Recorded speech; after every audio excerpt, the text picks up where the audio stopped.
Welcome to the Risk Forever channel guys, the channel which shares the most relevant tips and tricks on how to win at Risk, and improve your rank in no time. Subscribe to the channel and you won't even see how fast you will become so much better at Risk. Push that notification bell to see new videos first.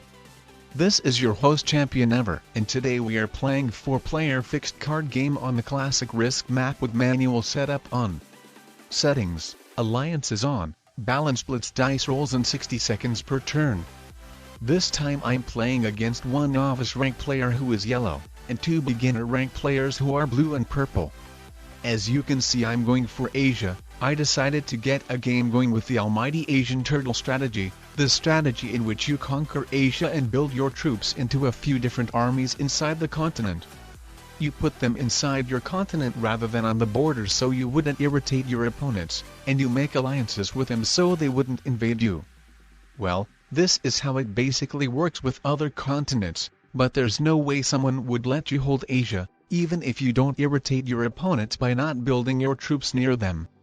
It would be just impossible to pull that trick off with Asia, right? Yeah, no way. Absolutely no way. But we are going to try it out anyways. It doesn't hurt to try, right guys? Well, before this game I tried pulling it off by playing games with auto setup, but that didn't work because I wasn't always spawned in Asia with a lot of troops. Also there were some times when the Australian player straightly captured Australia putting his troops to Siam, so then I knew I won't be able to get Asia too. Well, in one game I actually got Asia, but it wasn't really the Asian turtle strategy, and Asia after a couple of turns was invaded anyways. So then the enlightenment struck to my head. I've got a thought which said of why not just simply trying out to get a game going with the Asian turtle strategy by playing with manual setup on, like it's the easiest way to potentially get the troops deployment you want. So after wasting some time by playing a few auto setup games, well, not too much as I was simply quitting them when I saw I wasn't going to get Asia, I realized that the manual setup will be the way. So yeah guys, this is the first time of me trying to get the Asian turtle strategy going by playing with manual setup. So we will see how it goes. Wish me best of luck and let's hope that the gods of Risk will be on my side today. We'd better be praying. Anyways, for now let's just capture Asia and hope for the best.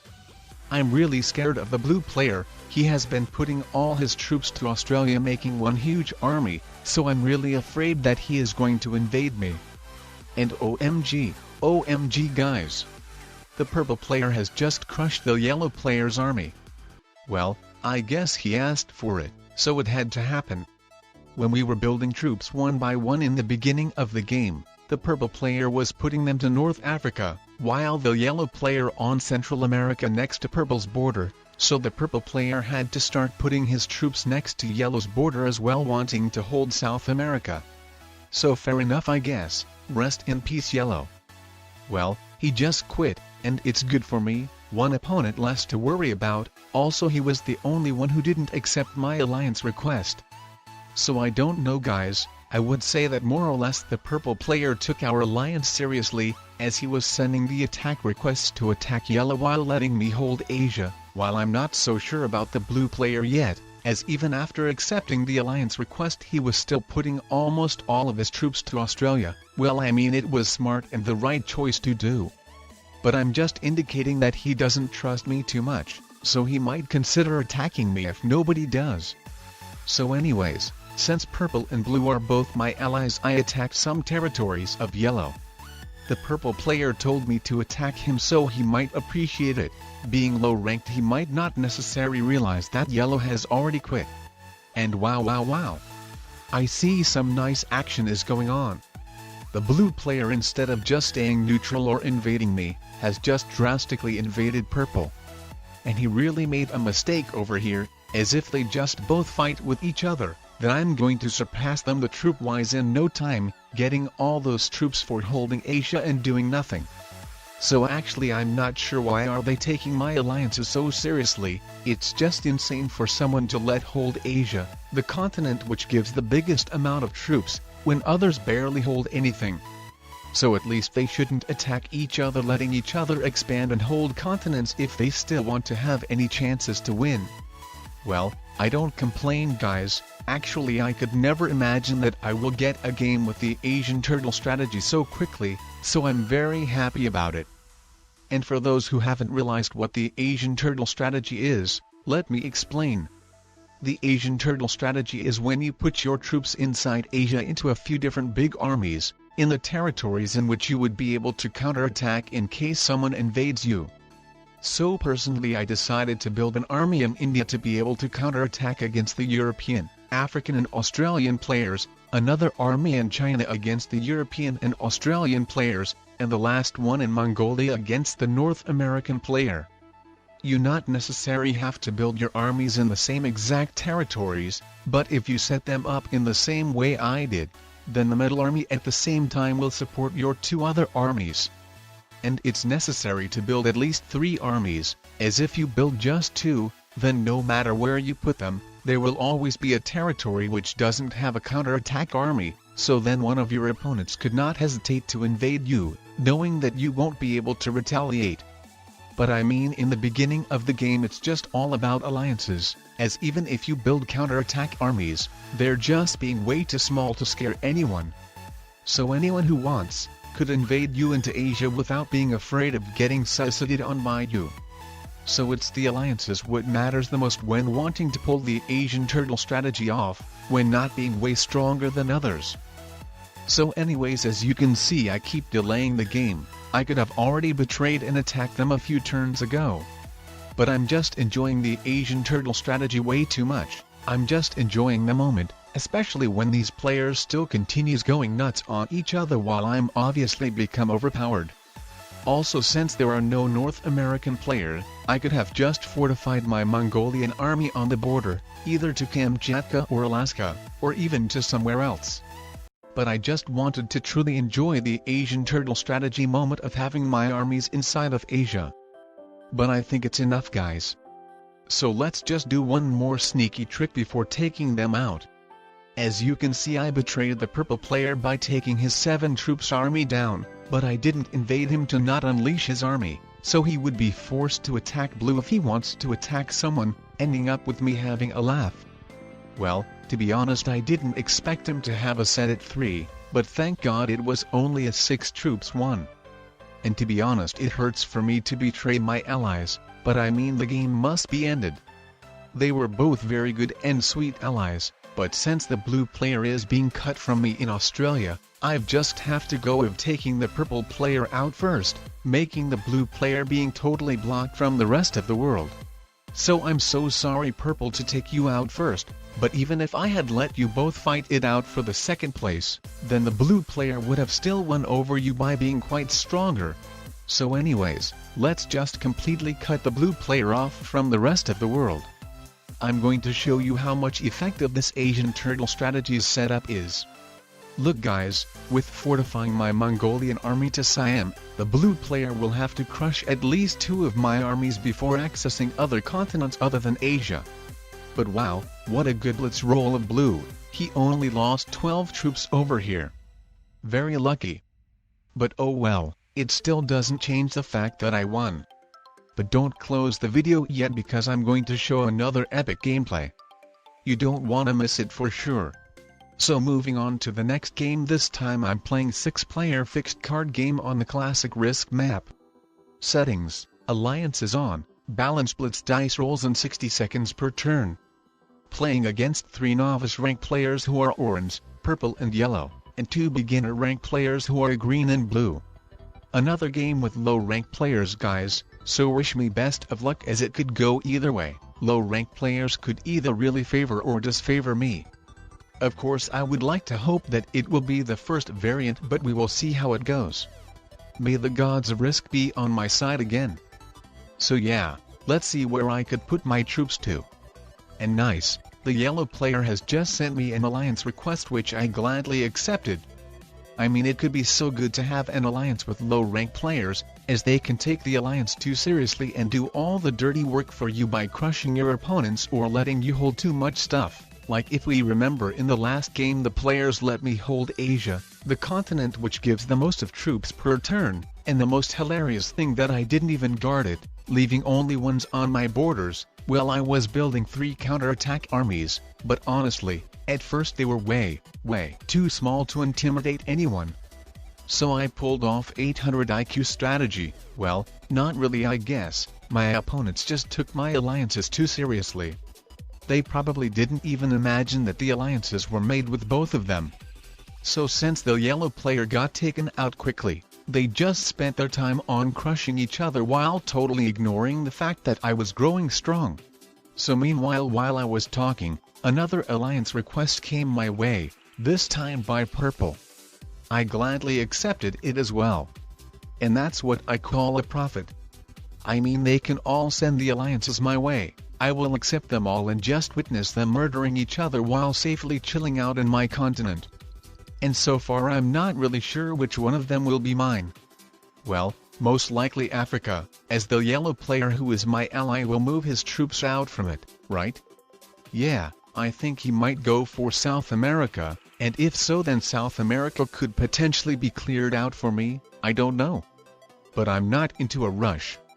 I mean, it's even the possibility that Australia will be mine in case purple and green fight for it. So we will see where I end up after all. So far I didn't really like the fact that my ally purple wasted a lot of his troops doing random attacks in Asia. I mean, if I want to get any use of him, then I need for him to be alive. Well, it's obviously some kind of my humor. So if you're watching this video purple, then please don't get mad on me as it was just some sort of a small joke. So we're good, right? Well, at least I would like to hope so. I appreciate any efforts of you trying to be my good ally. Well, plot twist guys, the purple player made alliances with everyone and tries to go for Asia, lol. But as you know guys, you will never get Asia in the beginning of the game, so you shouldn't even try going for it. Totally ignore my advice from the last match and go for other continent instead. Well, if you see that you have tons of troops in Asia or play with manual setup on, with the players who you think would take your alliance too seriously and who don't know about the balance of the game much, then you could try, I guess. But not really in a 6-player game. 4 players is probably the max, which would be still reasonable, but maybe only with 2 other players it would be the best. But I mean, still Asia is the most powerful continent, which gives even 7 troops, so nobody wants you to have it, and which has 5 borders or 4 if we trim 2 territories with Ukraine, so everyone has the ability to invade it more or less. Especially the Australian player who could just put his army in Siam instead of keeping it on Indonesia. So unless you're the Australian player by yourself, so maybe then you might have some better odds getting Asia. But probably not in the beginning of the game if it's at least a 4-player game. And no purple, my guy. Don't waste your valuable troops, nobody will let you hold Asia anyways.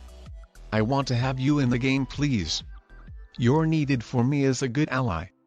Well, it's actually very sad that my both allies are about to get crushed. Looking at the yellow player's situation, I think he made a really big mistake by unleashing Orange's North American army over here. As if he hadn't attacked that North American territory, then he might have actually held South America. But I guess it is what it is. If the orange player has a set, then South America will belong to him. If not, then I might take over South America, as it really seems it might get cleared out for me. Well, to be honest, I don't really care about getting any continent right now. I'm mostly looking forward on taking the weakest players out for their cards, and if I'm lucky enough winning the game very soon, as it seems more or less all of them waste their troops, or if not then get them crushed by others. So I really see a potential opportunity taking a lot of them out from the game, maybe even all of them. Not necessary in a single turn, but one by one every few turns or so.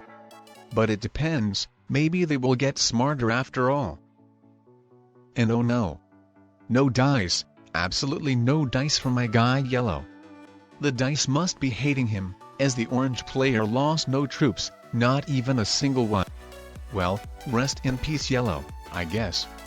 As much as I appreciate you, I still have to take you out for your cards, as if I don't, then some other player will definitely will anyways. So, sorry not sorry yellow, but your time has ended. I'm so sorry yellow, you have served well and always be remembered in our hearts. Anyways, I'm wondering if I can take out someone else as well. I think I might go for orange.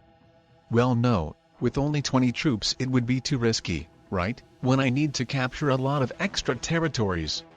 I don't think the purple player would be a good decision either because of his 3 troops of North America. So pretty much the blue player is an option it seems. But there are not small chances that I can fail, and with him only having 3 cards, it's not a great deal to risk ruining the situation for myself at all. Anyways, I didn't want to block my army by putting it back to Africa, so I've just left it here on Asia. I still haven't lost any hopes taking somebody out and really looking forward to it. So we'll see guys. If the blue player wastes some troops on clearing out green from Europe, then I think I might take him out. And what in the world, what is going on? The phantom of the yellow player has appeared. Oh no guys, yellow is probably mad that I took him out as an ally, so his ghost came back to haunt me. He will be the boogeyman of the Risk.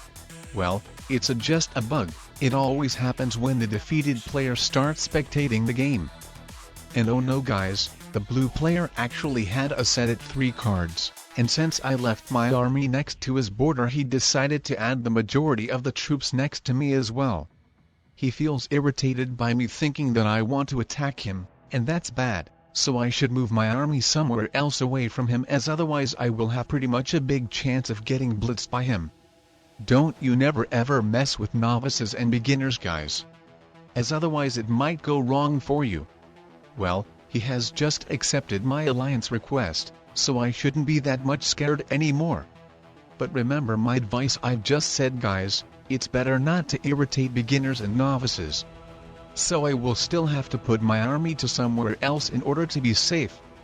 To be honest I don't understand why the purple player keeps adding his troops next to green's Australia. As if he wants to fight for it, then it should be obvious that even if he removes green from it, then Australia will be cleared out for me anyways. Or if he still wants to go for Asia, then I still have to disappoint him. As there's no way he is getting it even if I move my army out from Asia, no way someone would let him hold it when he is being barely alive. Yeah, the green player is totally crushing him. So if the purple player doesn't have a set at 4 cards, then I will take him out. Well, too bad that he goes before me. At 4 cards there is a high probability of getting a set, so if he has one, then he will definitely trade it in. So I will end up of not having a free kill anymore. But even if so, then he still can use his troops to attack green, right? So the opportunity hasn't been lost yet, as then I might end up taking both of them out. I think it's a good thing that the orange player goes for North America, as he's just going to bring blue's attention to him in case they are not allies, and I guess they're not. So I assume the blue player won't be satisfied of orange having both of the Americas and decides to attack him, and then there will be a huge conflict started by them which won't lead to anything good. And come on, the purple player has quit the game with the computer player taking over him. That's pretty bad. Especially with him blocking my way to green, as with blue and orange potentially having a conflict, I would have just straightly considered taking him out with purple being the bot. But now I cannot do even that. So if the green player trades in a set, then he will get to survive. So then I will not be able just to take the oranges and blues conflict winner out, in order to not give away the game for green. So unless orange and blue totally crush themselves. And that's right guys. That's right. The blue player attacked orange as I predicted. So now there is no way back. The orange player will attack blue back and then they will be fighting each other until one of them is dead. It was just the calm before the storm but not anymore. Well, it's kinda bad that the orange player instead of adding his troops to Brazil in order to invade blue, has added them to North America, so now the blue player could potentially have a total advantage against him. He could even take over South America easily if he wants. So I don't know, maybe let's just take over Africa, as the blue player as an ally probably won't attack orange through my continent. Also another reason to take over Africa is to clear out green from it, so he would have to crush some of the troops of purple instead of just attacking ones in Africa. And the last reason is to potentially get some extra troops, well, the orange player will probably invade me, but whatever. At least I will know that he doesn't want me to hold it. Or I mean, I could fortify my biggest army to Africa, but I would rather prefer that the orange and blue players would be fighting each other instead of starting to keep an eye on me as well. Well, I mean, I could totally help the blue player to crush orange, but what's the point? After defeating orange, the blue player would be the strongest, so not to give away the game for him, I would have to attack him. Well, maybe we would be getting the same number of troops, but it doesn't change much, as it still wouldn't be a winning position for me with the green player being alive. And if then me and blue started fighting, then the green player as the Australian player would have an advantage of staying out of conflict while two others would be destroying each other. Well, to be honest, I am not sure why the green player has potentially ruined the game for himself by attacking a large stack of purple bot's troops last turn, but he just gave me an opportunity to take him out and become the Australian turtle instead of him. So you guys knew that I wasn't going to miss the opportunity, right? As you know the motto, you know right, the motto of all novices. No Australia, no win. Either get it at any cost or lose the game. While there are only two equally strong players alive, you can just turtle in it watching the world burn, until the moment when you see what you have more troops than both of them combined, so then you just can take them out. Just let these players fight, everything will be done even without you interacting with them. Well, if one of them starts becoming way too stronger than another one, with that one not being able to retaliate against the strong one, then of course you should step in and help the weaker player out. As it would just be stupid to sit in Australia and do nothing, when letting someone dominate the game. So always make sure to look at the troop counter. If the strongest player starts getting close to the point when he would have the same number of troops as the rest of the players combined, then you should definitely start attacking him if you haven't already, as otherwise the game after a few turns might be over. So it's the best not to get to this point at all. So just look whether it's the situation when someone needs the help, or differently, it's the situation in which your opponents can perfectly handle each other more or less. And if the fighting players are equally strong, then better stay neutral, or unless you see that the stepping in the situation could benefit you somehow. Like currently I see the opportunity of the blue player highly increasing my chances to win by seeing that he takes my alliance quite seriously and is quite irritated by orange, I would guess. So what I just did, I told the blue player to attack orange while initiating the attack of attacking the orange player first. Only into South America though, so he would have attacked orange into North America by himself, but not like wasting 8 troops like me, but actually crushing the whole blue's 20 troops army. As you can see, I made a sneaky trick over here, by attacking the upper South American territories first instead of bottom ones, so the blue player would think that I blocked my army and not invaded orange into North America accidentally, rather than on purpose. Which you guys already know, it's to make the blue player to invade orange into North America by himself.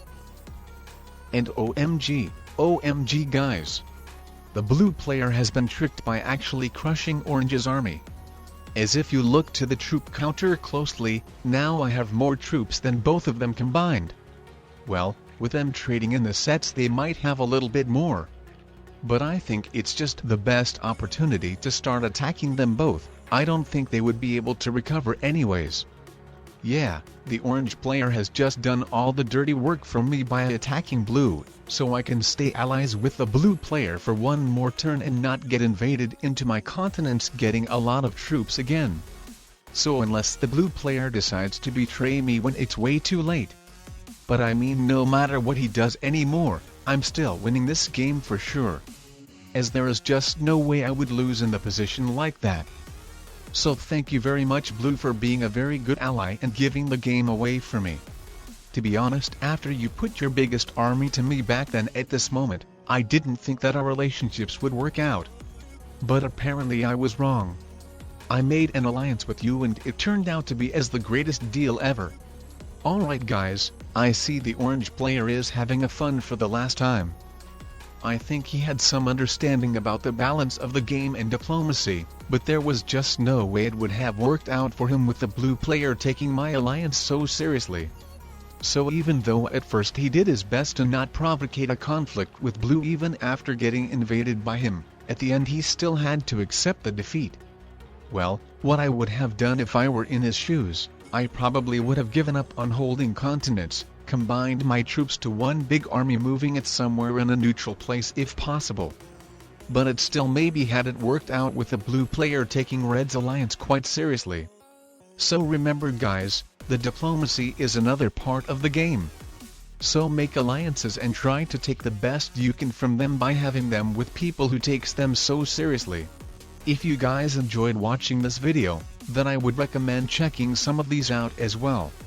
Watching more videos will help you to progress so much faster. Highly increase your skills by simply watching Risk videos.